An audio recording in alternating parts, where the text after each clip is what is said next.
Te zanima, kako lahko vprašanje tvoje idealne stranke, ali sploh naj sodeluje s tabo, spremeniš v kako naj sodeluje s tabo? V tem videu več o tem.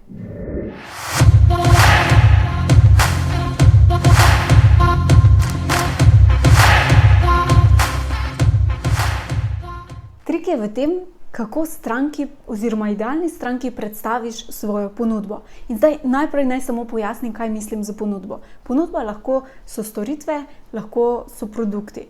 In to nikoli ne gre tukaj za kakršnokoli zavajanje, ampak gre za ponudbo, ki je pisana tvoj idealni stranki na kožo in res rešuje njen trdovraten problem, ki si ga res želi rešiti. In zdaj, ko vemo, kakšna je ponudba, je trik v tem, kako to ponudbo lahko predstaviš. Zdaj, na eni strani je to lahko kot en element, kjer je na primer ena pristajalna stran, kjer je ponudba predstavljena in potem kupi.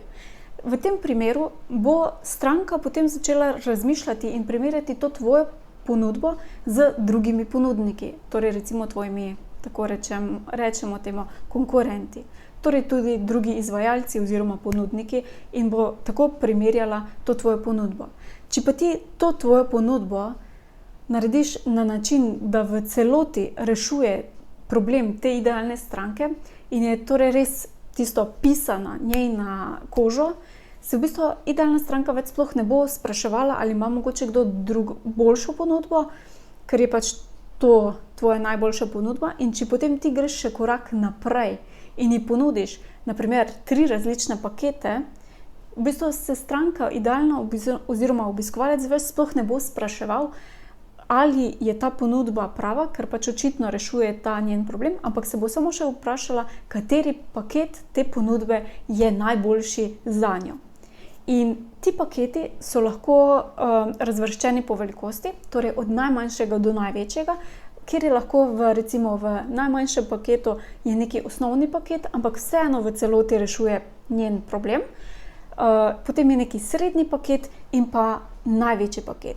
Zdaj, tukaj je pa treba biti tudi pozoren, ker vseeno ne govorimo o tem, da več paketov, kot ti ponudiš, boljše je. Ravno nasprotno. Če je tvoja ponudba preobširna in preširoka, bo to za stranko čisto preveč in se sploh mogoče ne bo želela ukvarjati s tem in je zelo velika verjetnost, da to idealno stranko izgubiš že preden sploh prebere tvojo celotno ponudbo. Tako da najbolj idealno je, če predstaviš 3 pakete. Torej 3 različne pakete.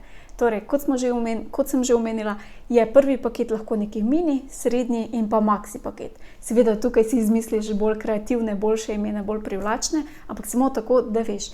In v tem mini paketu je na primer lahko so fizični produkti oziroma neke različne storitve ali različni produkti ali kombinacija. Na primer, da imaš mini paket, kjer je knjiga. In je samo knjiga, ki rešuje, ki si jo želi tvoja idealna stranka. Potem je lahko srednji paket, ki lahko ponudiš knjigo in neko beležko, da si bo lahko delala ta idealna stranka tudi zapiske. Potem v tretjem maxi paketu je pa potem lahko knjiga, beležka in pa še mogoče dodatno spletni tečaj, ki bo to, kar je v knjigi napisano, šlo še v prakso. In imaš tako res 3 različne pakete, tako da stranka potem zbira samo med temi 3 paketi.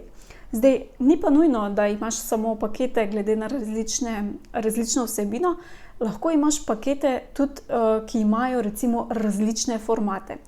Kaj govorim? Recimo, če imamo najprej v ta manjšem paketu prodajaš fizično knjigo, potem v srednjem paketu lahko prodajaš fizično knjigo in zraven dodaš še audio knjigo in v maxi paketu imaš potem fizično knjigo, audio knjigo, mogoče lahko dodaš elektronsko knjigo ali pa mogoče neke zapiske ali pa neke krajšo povzetek knjige recimo ali pa elektronsko knjigo za Kindle.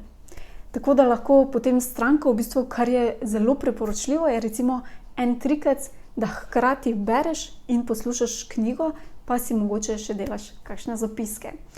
Če za tvojo ponudbo ti paketi niso najbolj smiselni, potem lahko uporabiš tudi različne načine sodelovanja.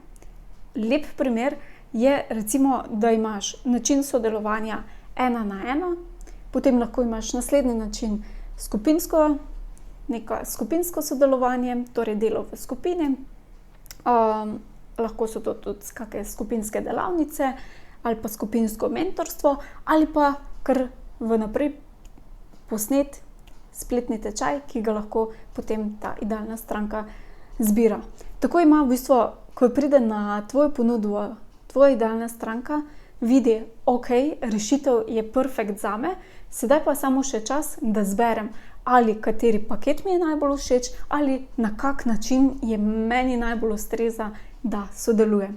In tako v bistvu vprašanje iz tega, ali nekdo sploh naj sodeluje s tabo, torej postane tvoja stranka, lepo spremeniš v to, kako oziroma na kakšen način lahko sodeluje ta stranka s tabo. Evo, upam, da ti to pomaga, da ti mogoče da kakšno idejo za tvoj posel, bom seveda vesela tudi kakšnega feedbacka in pa da mogoče deliš tudi svojo ponudbo v komentarju.